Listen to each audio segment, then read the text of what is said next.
Now that you've had some experience with direct layout, I want to talk about both together. So you know now that you use direct when you expect no resistance, and you will use indirect when you do expect them to resist what you're saying, either because you're asking them to shell out money or effort.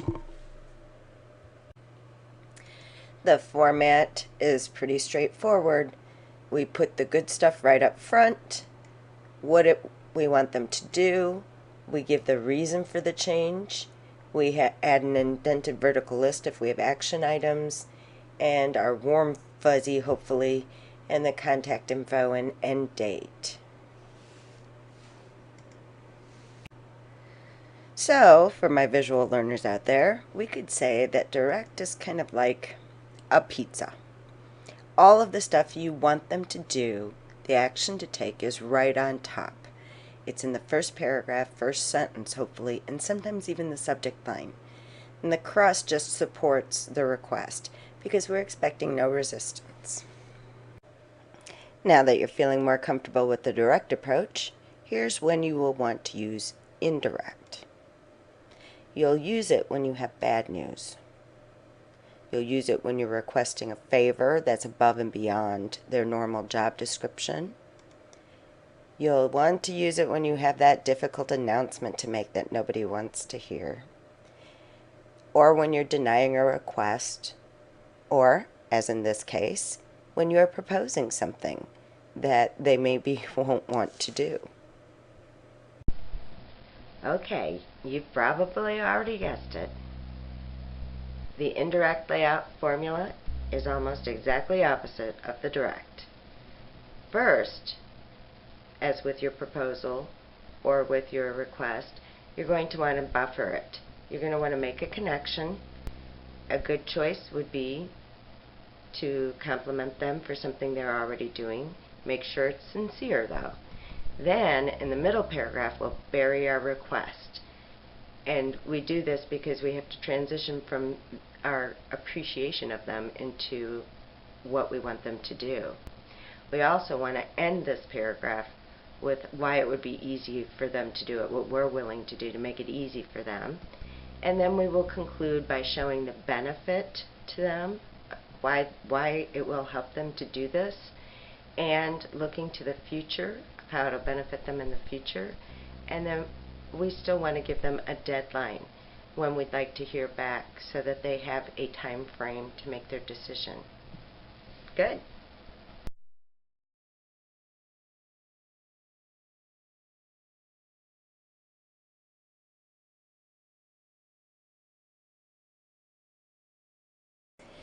So if direct is like a pizza, then I would say indirect is more like a hamburger.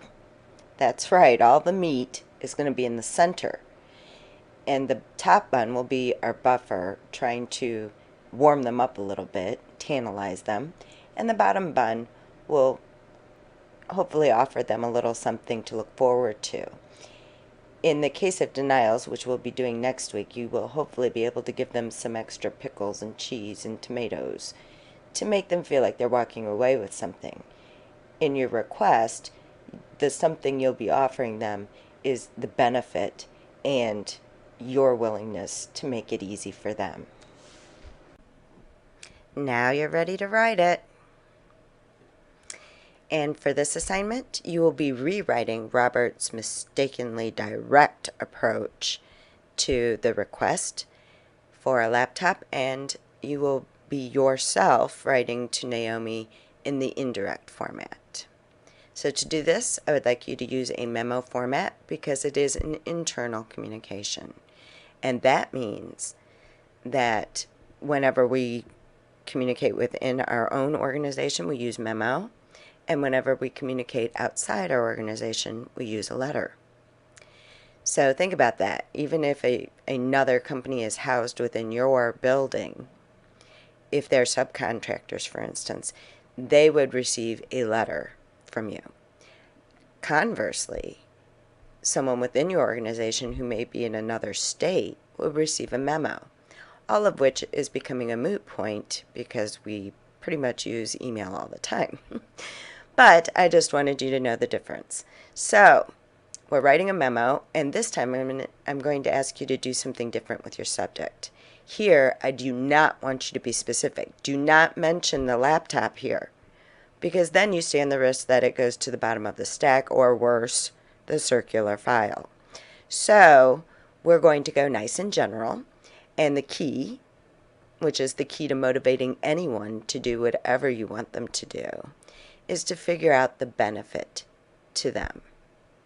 So whenever you're dealing with a boss, usually the easiest benefit is money. How is this going to benefit the company? How is it going to make us profitable? So that would be your subject line.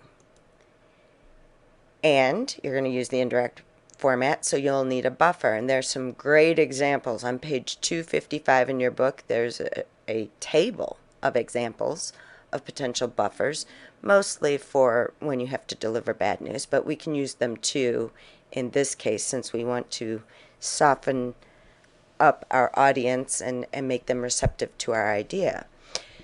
So the one I will recommend to you for this assignment would be the compliment or appreciation. You can never go wrong with appreciation, but the key is to be specific and be sincere.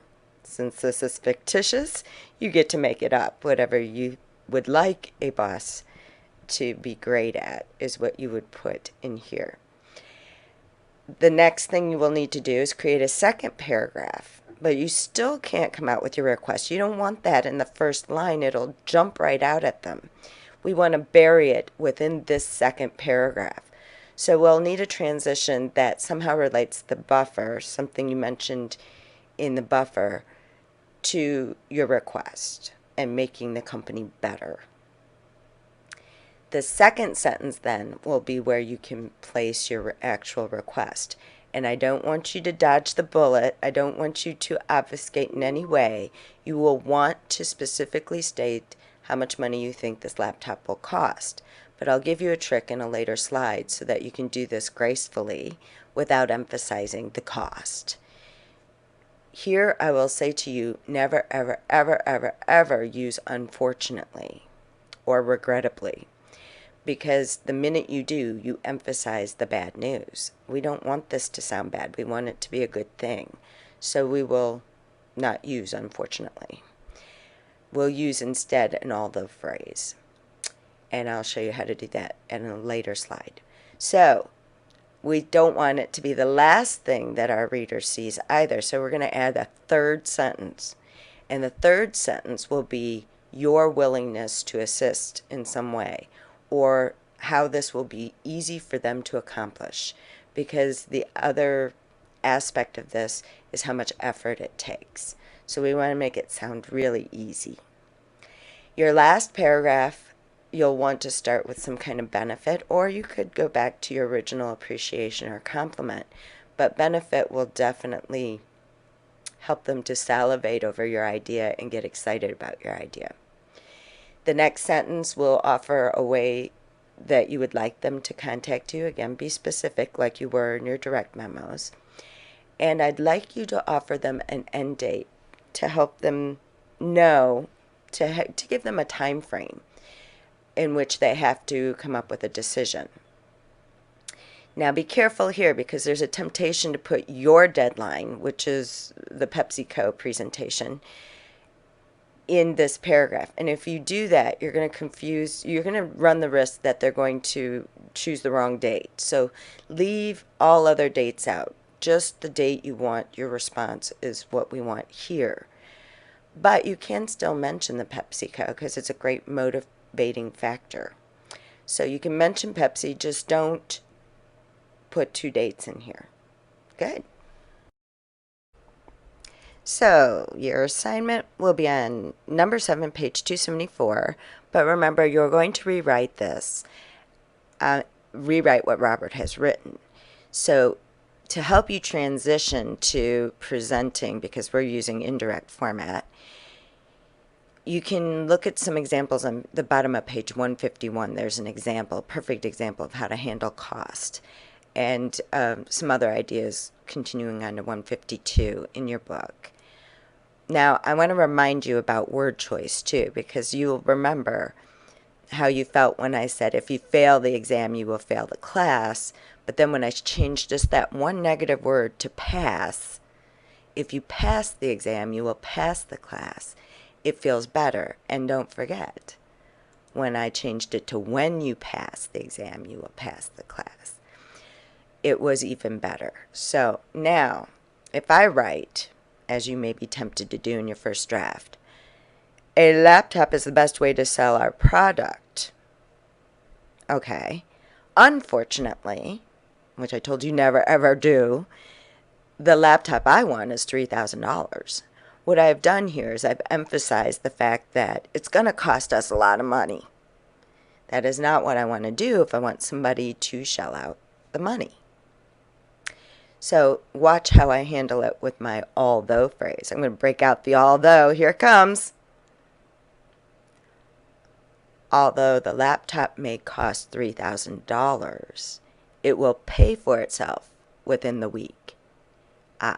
So now what I've emphasized is the money that it will generate and how easily that cost will be recouped. This is an easy way to soften the blow of the undesirable and increase the desirable, which will go a long way to getting what you want. Time to sum it up.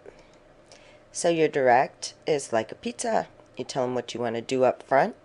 You do the background if they care to know it, the why we're changing, and then you close with your warm fuzzy, hopefully, contact info and end date. But the indirect is more like a hamburger, where we will make that connection up front. The proposal or bad news will go in the center of the middle paragraph, buried as deep into the center as we can, and then the benefits and goodwill to close us out. Goodwill would be when we are getting ready to deny somebody something. We can't tell them the benefits, but we can offer them goodwill. And in the case of denying, we would not want our contact information. We don't want to encourage them to contact us.